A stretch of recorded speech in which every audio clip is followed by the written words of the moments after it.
మొదటి నుంచి కూడా చెప్తానే ఉన్నారు, ఎలినో యొక్క ప్రభావం అనేది కూడా ఉంటుంది అని చెప్పేసి కూడా.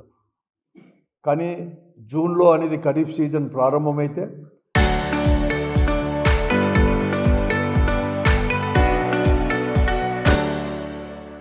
నలభై రోజులు ఎలినో ప్రభావం ఉందని చెప్పేసి ఎక్కడ పోయినా ముఖ్యమంత్రి గారే చెప్తా ఉన్నారు, ప్రభుత్వం పెద్దలు అందరూ కూడా చెప్తానే ఉన్నారు.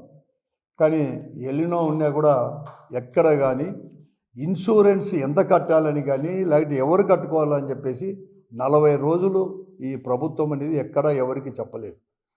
జూన్ 1వ తేదీ నుంచి కాకుండా జూలై 6వ తేదో 7వ తేదో కట్టమని చెప్పేసి ఎంత ప్రీమియం అని కూడా చెప్పుకోకుండా మరీ 3 రోజుల తర్వాత ప్రీమియం ఎంత అని కూడా చెప్పడం జరిగింది. 24వ తేదీ అండి లాస్ట్ డేటు. ఇప్పుడు 31వ తేదీ అని చెప్పేసి ఈ నెలాఖరు వరకు, అంటే రేపటితో ముగుస్తూ ఉంది. ఈ రోజుతో కూడా ఖరీఫ్ సీజన్ కూడా అంటే ప్రారంభమై, ఖరీఫ్ అంటే ఏమైనా విత్తనం వేయాలంటే ఖరీఫ్ కూడా ఈ రోజుతో ముగుస్తూ ఉంది. కానీ ఇంతవరకు అని ఇంకా కూడా, ఎందుకంటే ఈ మన ఒక అనంతపురం జిల్లాలోనే అంటే ఈ 32 మండలాల్లోనే దాదాపుగా కూడా ఇక్కడ వచ్చేసి 8,50,000 ఎకరాలు సాగు భూమి అనేది కూడా ఉంది. కానీ ఇప్పుడే నేను జేడీ గారితో మాట్లాడితే ఈరోజు మధ్యాహ్నం వరకు కూడా 5 లక్షల మంది మాత్రమే ఇన్సూరెన్స్ చేసినారు అని కూడా జేడీ గారే కూడా చెప్పడం కూడా జరిగింది. అంటే రైతులే ఈ జిల్లాలో 3,64,000 మంది ఉంటే ఫార్మర్స్ రిజిస్ట్రేషన్ చేసుకొని మాత్రం 2,98,089 మంది. కానీ ఇప్పటి వరకు 1,20,026 మంది మాత్రమే ఇన్సూరెన్స్ కూడా చేస్తారు. ఇంకా ఎవరు కానీ మిగతా భూమికి చేయలేదు, మిగతా రైతులు కూడా ఎవరు కానీ చేయలేని పరిస్థితి కూడా ఈరోజు కూడా. 3 రోజుల నుంచి పెద్ద ఎత్తున ముఖ్యమంత్రి గారు ప్రచారం చేస్తున్నాడు, ఏ టీవీలో పోయినా ఎక్కడ పోయినా కూడా. ప్రతి కలెక్టర్కు బాధ్యత చెప్పినాడు, కలెక్టర్కి హుకుం జారీ చేస్తున్నారు అధికారులకు అందరికీ కూడా. మీరు వెంటనే ప్రతి రైతుతో కూడా ఎలినో ప్రభావము కేవలం జూలైతోనే కాదు, సంవత్సరం పొడవునా ఎలినో ప్రభావం కూడా ఉంటుందేమో, అందుకోసమే ప్రతి రైతుతో కూడా ఇన్సూరెన్స్ కట్టించండి, ఇది మీ బాధ్యత, లేకుంటే మీ పైన కూడా చర్యలు తీసుకుంటామని చెప్పేసి దిక్కు ముఖ్యమంత్రి గారేమో చెప్తున్నారు. ఆయన చెప్తున్నారు, కలెక్టర్ గారేమో అధికారులకు, వ్యవసాయ అధికారులు మాత్రం కట్టాలి అని చెప్పి రైతులకైతే ఫోన్లు చేస్తున్నారు, మెసేజ్లు ఇస్తున్నారు. రైతులే ప్రీమియం కట్టుకోవాలని. కానీ ఒక దిక్కు చూస్తే ప్రీమియం అనేది కూడా ఎప్పుడూ లేనంత కూడా ఈరోజు కూడా పెరిగిపోయింది. ఈరోజు జొన్నకు 84 రూపాయలు, కంది పంటకు 80 రూపాయలు ఎకరాకు, మొక్కజొన్నకు 132 రూపాయలు, ఆముదానికి 80 రూపాయలు, ఎర్రమిరపకు 576 రూపాయలు. అదే వాతావరణ బీమాల కింద అయితే ఈరోజు వేరుశెనగకు 640 రూపాయలు ఎకరాకు, పత్తికి 1140 రూపాయలు, చీనీకి అయితే 2000, అంటే హార్టికల్చర్ కూడా 2700 రూపాయలు, దానిమ్మకు 3750 రూపాయలు, టమాటాకు 1600 రూపాయలు ఎకరాకు, అరటికి 3000 రూపాయలు బీమా సొమ్ము చెల్లించమని చెప్పారు, చెల్లించారు కూడా. కానీ ఈరోజు ఇంతవరకు ఇత్తనం పడింది, రైతులు చెల్లిస్తున్నారు కూడా ఇంత అమౌంట్ కూడా ఎప్పుడు లేదు. అదే జగన్మోహన్ రెడ్డి ఉన్నప్పుడు ఉచిత బీమా కాబట్టి ప్రభుత్వమే చెల్లించేది ఈ ప్రీమియం అంతా కూడా. అందుకోసమే అప్పుడు హార్టికల్చర్కి కూడా చీనా, అరటి లేకుంటే మామిడి వాళ్ళకైతే కొన్ని లక్షల రూపాయలు ఒక్కొక్క ఎకరాకు 8, 10, 18 లక్షల రూపాయలు కూడా వచ్చింది ఒక రైతు. ఇక్కడే అన్ని మండలాల్లో కూడా హార్టికల్చర్కి కానీ అంతా కూడా వచ్చింది.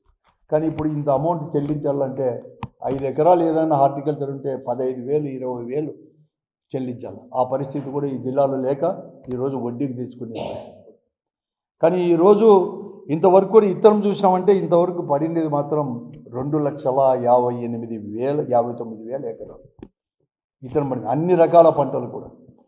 కానీ దీంట్లో మనకు ఉండేది అంటే ఇంకా దాదాపుగా 6 లక్షల ఎకరాలు ఇంతవరకు కూడా విత్తనం అనేదే వేయలేదు. దున్నుకున్నారు, దున్ని అంతా కూడా చేసుకున్నారు, ఖర్చు పెట్టుకున్నారు అంతో ఎంతో, ట్రాక్టర్ కనో ఏదో రకంగా ఇంతవరకు విత్తనం అయితే పడలేదు. కానీ ఇన్సూరెన్స్ చేసింది మాత్రం 5 లక్షల ఎకరాలకు పైబడి చేశారు. మళ్ళా ఒక మాట చెప్తున్నాడు, ఇంకా జూలై అనేది కూడా ఇంకా 2-3 రోజుల్లో ముగుస్తూ ఉంది, అంటే 27, 26 తేదీ నుంచి ప్రచారం చేస్తున్నారు వ్యవసాయ అధికారులు, ముఖ్యమంత్రి దగ్గర నుంచి కలెక్టర్లు కూడా. కాబట్టి ఇంతటితో ఖరీఫ్ సీజన్ అని ఖరీఫ్లో వేసే ఇత్తనం అంతా కూడా అయిపోతుందంటే వేరుశనగ ఇంకా ఈ నెలాఖరు అయిపోతే వేయలేరు, 30 తేదీ దాటితే మళ్ళీ మీరు వచ్చేసి జొన్ననో జొన్న కానీ లేకపోతే కంది కానీ రాగులు కానీ సద్ద కానీ చేసుకోమని చెప్తున్నారు. అది చెప్పేదే కాకుండా ఇంకోటి ఉచిత సలహా కూడా ఇస్తున్నారు ముఖ్యమంత్రి దగ్గర నుంచి ప్రతి ఒక్కటి. ఎప్పుడు నేను ఇనలేదు ఇది.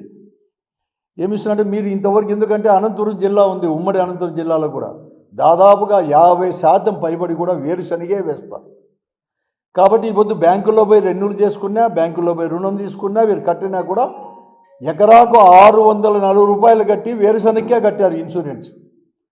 ఈ పొద్దు ఈ 30 తేదీతో ముగుస్తుంది కాబట్టి, పంట వేరుశనగ వేయలేదు కాబట్టి, మళ్ళీ తర్వాత వారానికో 10 రోజులకో వర్షం వస్తే మళ్ళీ మీరు జొన్ననో వేరే పంట వేస్తారు. కాబట్టి మీరు కావాలంటే బ్యాంకులో వచ్చేసి మీరు ఒక విత్తనం వేసి వేరుశనగని వేసి రేపు వేరే పంట వేస్తే ఈ క్రాప్ బుకింగ్లో వేరే పంట వస్తుంది. కాబట్టి ఇది చాలా ఇంపార్టెంట్ పాయింట్.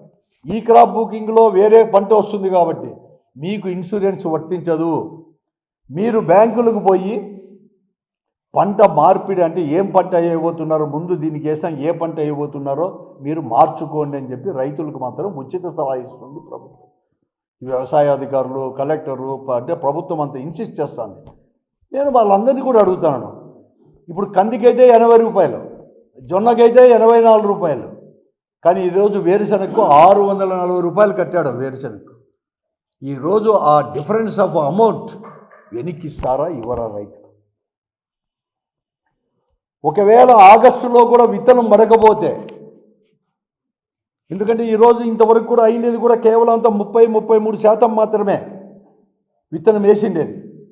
అది వేరుశనగ కూడా దాదాపుగా కూడా 4 లక్షల ఎకరాలు వేసే వాళ్ళం ఈరోజు 45,000-46,000 ఎకరాలు మాత్రమే వేయడం కూడా జరిగింది విత్తనం. ఇంతవరకు కూడా విత్తనం వేరుశనగ.